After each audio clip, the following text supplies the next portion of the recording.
Hello everyone, welcome back. Today we're going to be doing Montessori mathematics using our ToBeMe early learning guide. If you flip through, you'll find a page based on counters.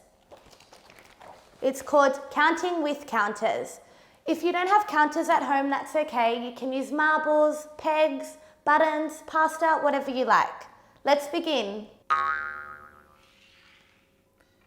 1, 2, 3, 4, 5,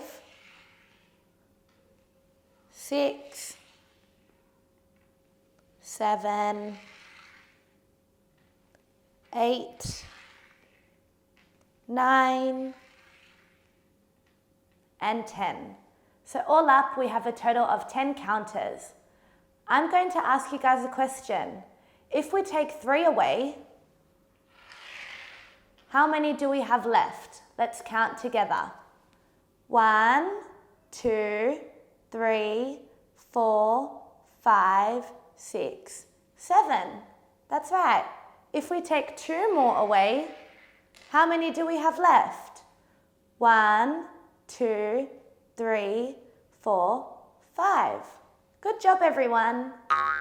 Okay, guys, this concludes our lesson today on counting. I hope you guys had fun and be sure to come back and watch more videos. Bye.